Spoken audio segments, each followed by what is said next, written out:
This is the Insider's Guide to Real Estate, and I'm your host, Victor Normand. Today we discuss solar. For many of us, solar power goes back to the mid-70s and the Arab oil embargo and images of solar panels on the roof of the White House. But it turns out the history of solar goes back further than that to the middle of the 18th century. So with me this morning to talk about the history and to bring us up to date on what's going on with solar power is my guest, Amy Beaudet. Amy works for Alt Energy in Boxborough, where they sell solar equipment to installers and homeowners, and she's very knowledgeable on the subject, and so let's get right to it. Amy, thanks for being here. Thank you very much. So okay. Nice to be here. All right, let's start off. There are two types of solar, solar hot water and solar electric. Essentially, what's the difference and how do they work? Solar hot water is exactly as it sounds. It makes hot water from the sun, so it doesn't have any of the losses of converting the sun's energy to electricity. So it's incredibly efficient, very simple. It basically uses the heat of the sun to heat your water. Solar electricity actually uses a more complex system where it will convert the energy from the sun to electricity that you can use in your house. Okay, but from the street, it looks the same. If you look up on somebody's roof, unless you look carefully, you can't really tell which is which. Right. Solar water heating collectors, they usually are maybe 4 inches deep, so they're a little bit bigger depth-wise, but about the same. They're probably about 4 feet by 8 feet long. And generally, you'll see maybe 2 or 3 of them on a house, maybe 4 if it's a big family. With solar electric, they're about the same size, but a little bit thinner, and you'll tend to have a lot more of them. So most of the interest now seems to be in solar electric, but solar hot water is still available and still used. Absolutely. So let's get into the history of it. Using solar to heat hot water goes back pretty far. What's the origin of it? It does. Back in 1891, believe it or not, in California, a gentleman patented a water heater that he specifically sold to husbands so that they could heat their water while their wives had the families away for the summer.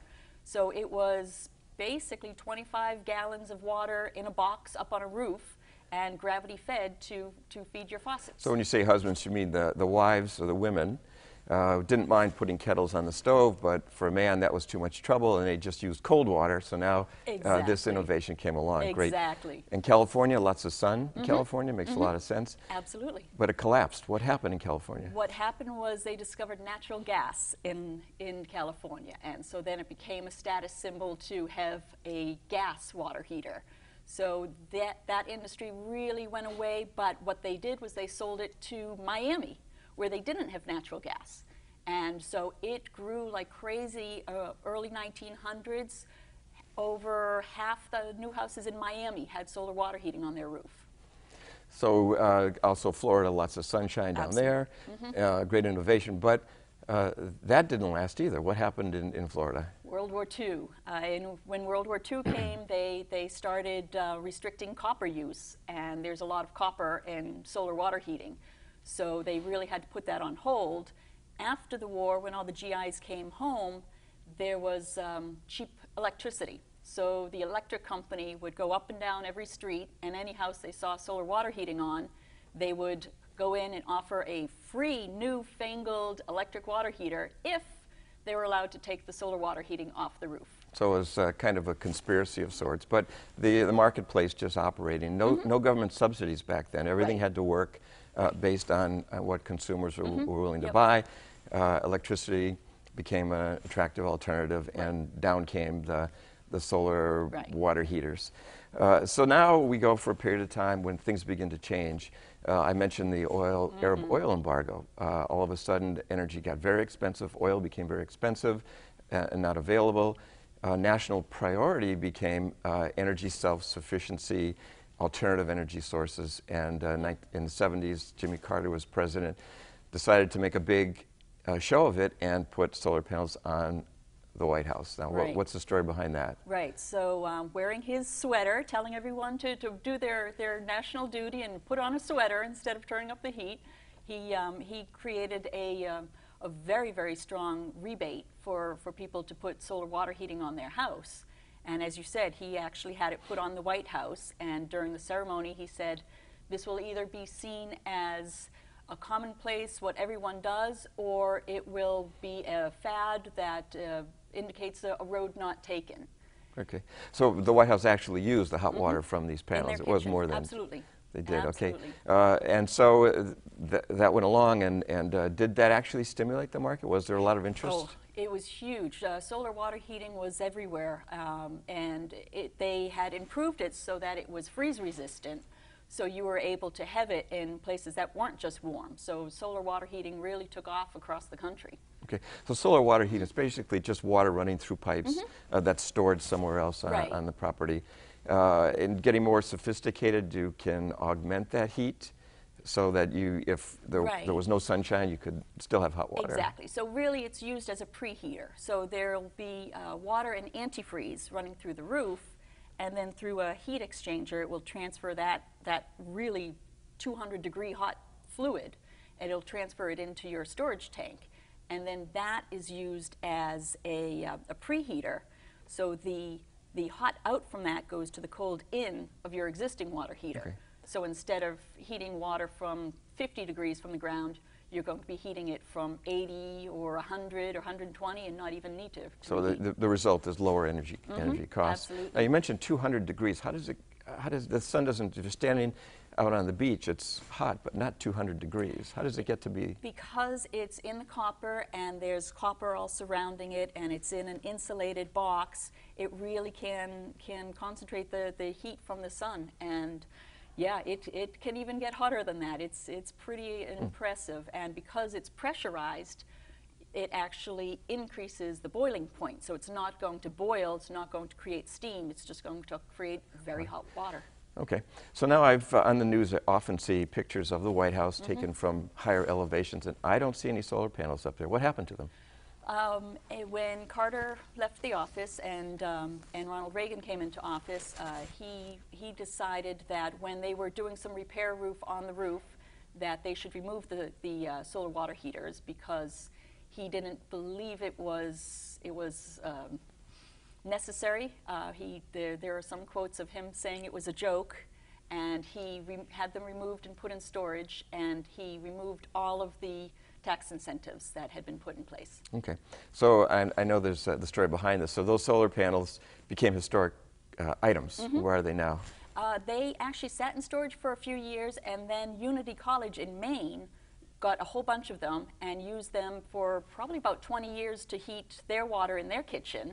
And then when they hit their end of life, they actually have gone several different places. There was a road show where they brought one to the White House recently, trying to convince the White House to put solar back on. One is in the Jimmy Carter Presidential Museum, or Presidential Library, and there's one in China in a museum showing the innovation of the United States back in the 70s. Interesting. So you mentioned China. Now we all know, any of us who've looked into solar know that the Chinese have gotten into solar, photoelectric solar in a very big way. And also solar has been revived here because primarily the need for alternative energy, but heavy government subsidies. So when did the recent subsidies come into play? So when Reagan removed the subsidies, 98% of solar install companies went out of business. So they really did need the rebates to get that young industry started and going again. So during President Bush, the second Bush, his administration did in fact bring another rebate into being, and there's a 30% tax credit, federal tax credit. And with that stimulation, that actually really got the industry up and running again. And it wasn't just solar hot water at that time. So now solar electric was becoming more viable and more affordable and more mainstream. Okay, so the subsidies apply to both hot water and electric. So it seems like, and also there are state subsidies in various states, including Massachusetts. So, and they're needed so it's an effort on the part of government recognizing that the long-term interest of consumers is served by having in place a solar industry, Right. and a subsidy is needed to keep it in place. Right. How confident is the solar industry, how confident is your business that those subsidies are going to stay there? The federal subsidy is scheduled to expire the last day of 2016, so we've got another 2 years of it. The federal subsidy for commercial systems is scheduled to go down to 10% after that, and we're not quite sure what's going to happen to the residential one. That may or may not go away. The good news is that the effect of having these subsidies is that the volume of installs really went up, and so with supply and demand and high volumes, the price has plummeted to install solar. I've been doing this industry for 7 years, and it used to be about $10 or $12 a watt to install solar. It's down less than $4 a watt now, so the price really has come down enough that people should be able to see cost savings even without the subsidies. Without the subsidy. And the subsidies are capital subsidies, initial. So you're not, if you're a homeowner who installs solar, you're not dependent on continuing subsidies to make it economically feasible. Your subsidies are all essentially upfront. Mostly. So there's lots of different types of incentives available. The federal subsidy is, yes, a 30% federal tax credit, so you can just take 30% off what you owe the feds. The states have several different ways that they're doing it, mostly through the electric company, and so you will initially be given a check for a certain amount of money per watt. And there's also something called the SREC, the Solar Renewable Energy Credit. Now the SREC is actually given to you from a wholesale market because electric companies are required to have a certain percentage of their electricity generated from green sources. If they don't make that amount of green, they're able to take credit for all of the residential ones.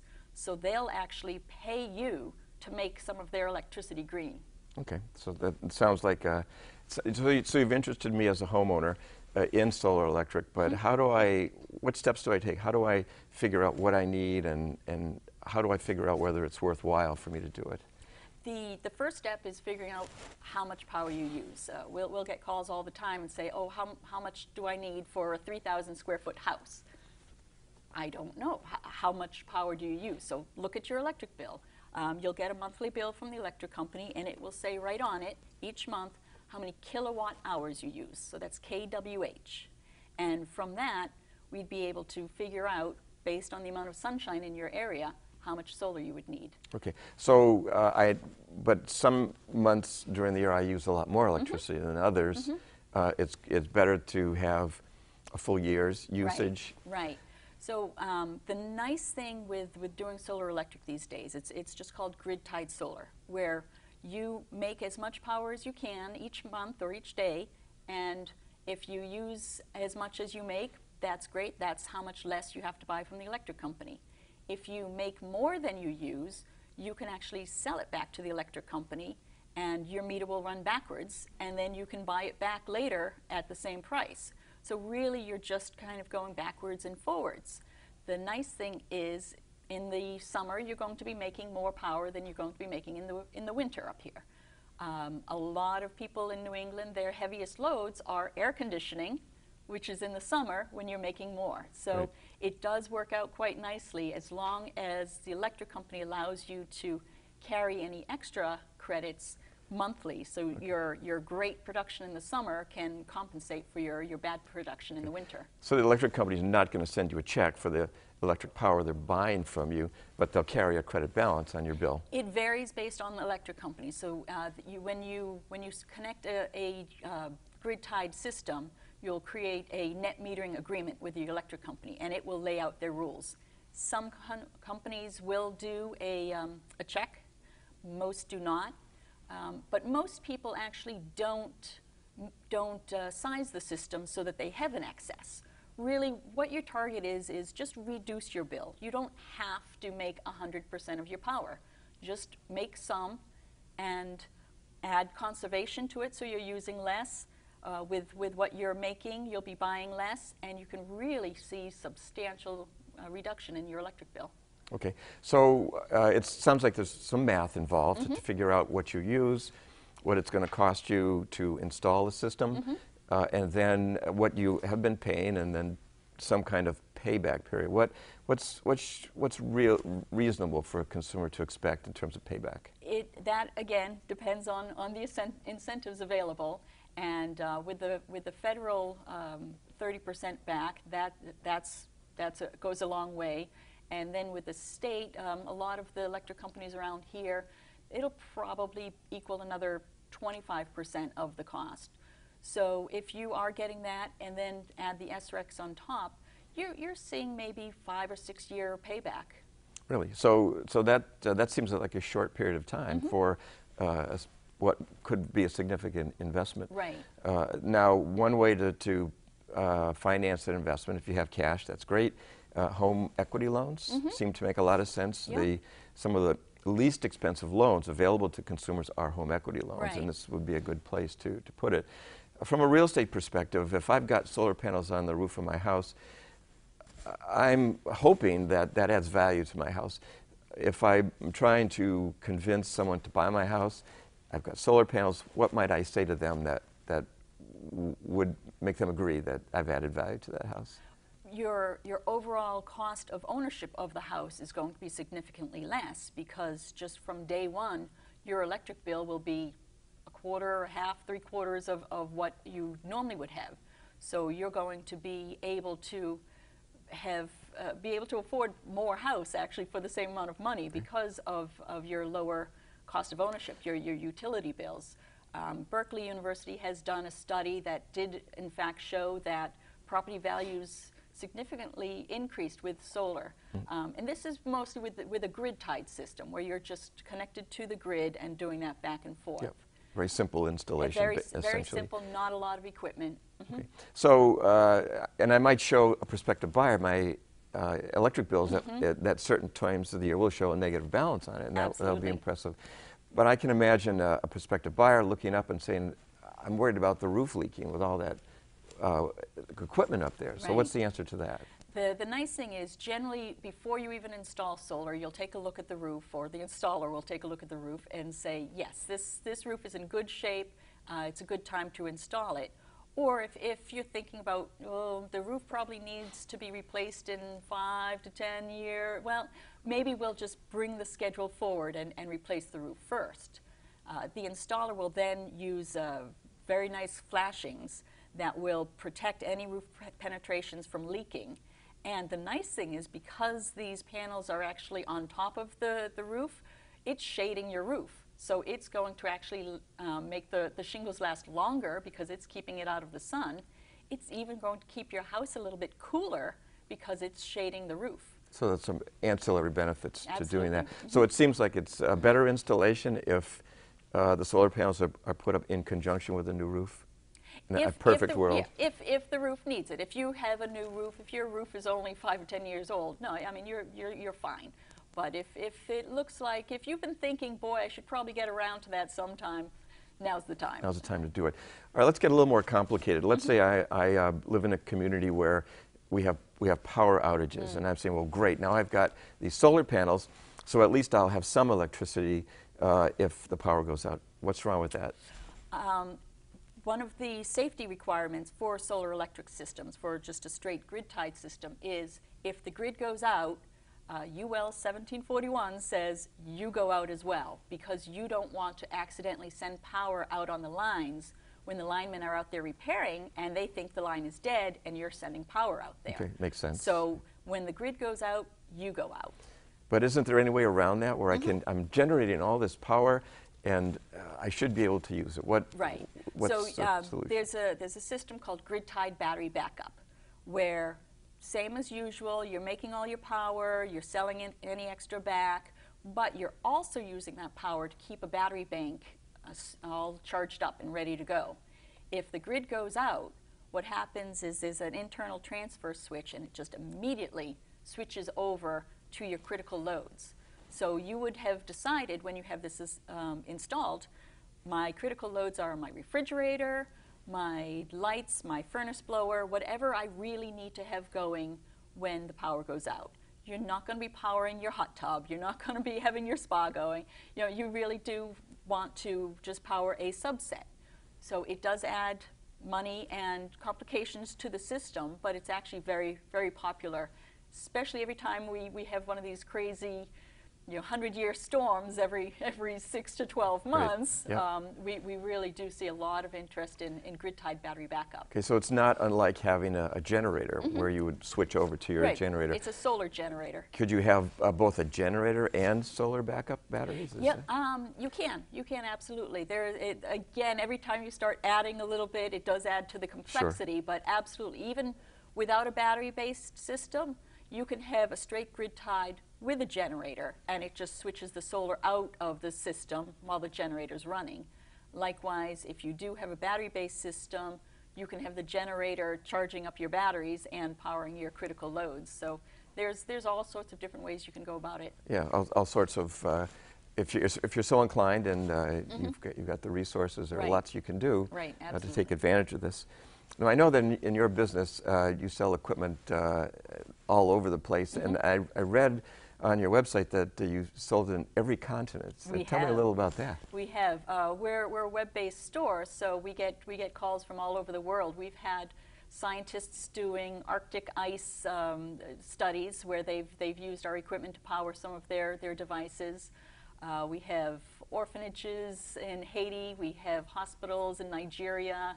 A lot of people in the islands, the Virgin Islands. Electricity is many times more expensive in the islands because they have to generate it all with these big generators. So it makes a lot of financial sense to have solar electricity. So we've got them everywhere. So you've been doing this for a while now. At some point, do these solar panels need to be replaced? The solar electric panels are warranted for either 20 or 25 years, depending on the brand. So those will be guaranteed that in 20 years from now, it will still be putting out 80% of what it put out when you first installed them. And so then you'll just even have longer life than that. Some of the electronics, they're often warranted for maybe 10 years. And so perhaps some components, like the inverter that converts the DC to the AC that you use in your house, that may eventually need to be replaced. But that's just a small subset. So if I have to replace panels, the framework is still there, so it's a much less expensive proposition Right. than the initial installation. Exactly. So if I'm going to replace, I have to figure out, they could last longer than the 20 years. Oh, they how certainly will. do I know that I'm still getting 80% output from my panels? How can I tell? The inverter will actually have a meter that will show you how much power it's generating. So you'll be able to tell. And a lot of them actually have these really cool remote metering capabilities where you can look at your smartphone and see how much power you're generating right now, or how much you've generated over the day, the month, the year. Well, it all sounds good. So tell me, as a consumer, I've met you, but I don't know anyone else to go to. How does a consumer start out? Who do they talk to that they can trust to have good information and all of the available information? There's an organization, a national organization called NABCEP. It's the North American Board of Certified Energy Practitioners, and they have a website that you can go to and look for NABCEP certified installers. And there's a very rigorous procedure you have to go through. You have to have experience with installs. There's a lot of classes you have to take. There's a very difficult test and that has a lot of NEC code questions on it. So it's quite a process to go through. So if I found an installer, I've got he's certified, I've got good recommendations, can I expect that installer to be fully up to speed on all the subsidies that might be available? Yes, because it is very complicated and different per state, and not only just per state, per electric company.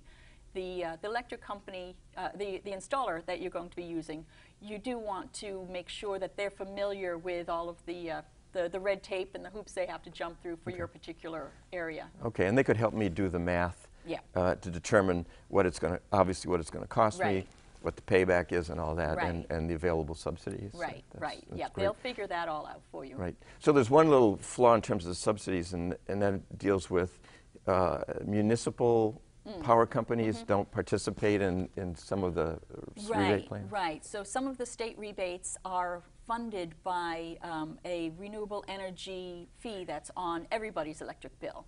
So if you get your electricity from a small municipal electric company, they may not be part of that pool of money. So you do need to check to make sure that your particular municipality does pay into that fee. Okay, but there's still the federal subsidy Right, is still available out there. Exactly. So any last thoughts that you may have to consumers? Obviously you're a champion. Your tag is Solar Queen. I saw that on your business cards. What can you tell consumers that is encouraging about solar electric? The solar electricity is really, really taken off worldwide, and it's growing incredibly. Whenever you want to look at how to save on your utility bills, conservation is always best.